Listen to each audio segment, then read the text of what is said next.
அன்பு ஓட்டுநர் உறவுகள் எல்லாருக்கும் வணக்கம். நான் ஜான் பேசுகிறேன். எல்லாருக்கும் அட்வான்ஸ் பொங்கல் நல்வாழ்த்துக்கள். சரிங்களா? பார்த்து சேஃபாக வண்டி ஓட்டுங்க. வண்டியில் இருக்கிற டிரைவருங்க எல்லாருமே தன்னுடைய குடும்ப சூழ்நிலை நினச்சி வண்டியில் ஓடுறாங்க. கடவுள் ஒரு சில பேர் நல்லா வச்சுருக்காரு. சரிங்களா? ஆனால் பொங்கல் டைம்லேயும் வண்டியில் ஓடுற டிரைவருங்க குடும்ப சூழ்நிலை, குடும்ப கஷ்டம் எல்லாத்தையும் நினச்சி பார்த்து ஓடுறாங்க.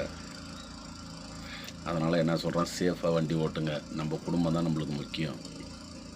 தண்ணி போட்டு யாரும் வண்டி ஓட்டாதீங்க. நம்மளுக்கு ஏதாவது ஒரு சேதாரம்னா அந்த ஒரு நிமிஷம் தான், அந்த மிஞ்சி போனால் ஒரு நிமிஷம் அப்படி ஐயோ பாவம் ஆகிப்போச்சு அப்படின்னு நினைப்பாங்க. மிஞ்சி போனால் நம்ம சொந்தக்காரன் ஒரு நாளைக்கு அழுவோம், 2 நாளைக்கு, அந்த அன்னைக்கு மட்டும்தான். அடுத்த நிமிஷம் நம்மளை பொண்டாட்டி பிள்ளைங்கள திரும்பி கூட பார்க்க மாட்டாங்க. நம்ம பிள்ளைங்களுக்கு ஒரு பிஸ்கெட்டை கூட வாங்கி தர மாட்டோம்ப்பா சொந்தக்காரன் எவனுமே.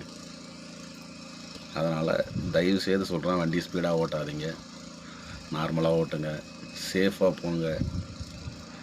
வீட்டுக்கு போன டிரைவருங்களாம் மனைவியோட பிள்ளைங்க பொண்டாட்டியோட சந்தோஷமாக கொண்டாடுங்க. அப்பா அம்மாவோட சந்தோஷமாக கொண்டாடுங்க. பொங்கலை நல்லபடியாக கொண்டாடுங்க.